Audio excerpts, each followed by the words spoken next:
పల్నాడు జిల్లా దాచేపల్లిలోని స్థానిక జిల్లా పరిషత్ ఉన్నత పాఠశాల విద్యార్థులు కూటమి నాయకుల ఆధ్వర్యంలో 330 అడుగుల త్రివర్ణ పతాక జెండాతో హర్ఘర్ తిరంగా భారీ ర్యాలీ నిర్వహించారు.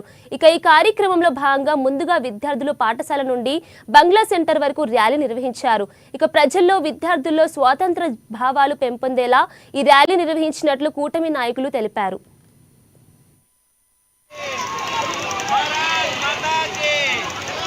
14/8/2024 సంవత్సరం మోడీ గారి మన ప్రధానమంత్రి మోడీ పిలుపు మేరకు ఈ రోజు తిరంగా ర్యాలీ అత్యంత వైభవంగా మా దాచేపల్లి పట్టణంలో 8, 9, 10 తరగతి పెద్ద విద్యార్థులతో గ్రామ పెద్దలు, తెలుగుదేశం, అలానే బీజేపీ, జనసేన నాయకులందరూ కూడా, అలానే గ్రామ పెద్దలు, మా ఉపాధ్యాయులు, విద్యార్థులు అందరూ కూడా అత్యంత ఉత్సాహంగా పాల్గొని ఈ కార్యక్రమాన్ని దిగ్విజయం చేయడంలో మీరందరూ సహకరించారు.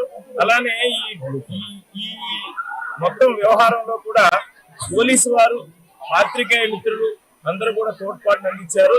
అలానే ఏ రకమైన ట్రాఫిక్ ఇబ్బందులు లేకుండా, పిల్లలకి ఇబ్బంది కలగకుండా, అలానే మంచినీరు సరఫరా చేయడంలో కానీ, పిల్లలకి స్నాక్స్ అందజేయడంలో కానీ ఇక్కడ లోకల్ బీజేపీ నాయకులు చాలా ప్రోత్సాహం అందించారు. అందరికీ ధన్యవాదాలు. 14/8/2024 సంవత్సరం మోడీ గారి మన ప్రధాన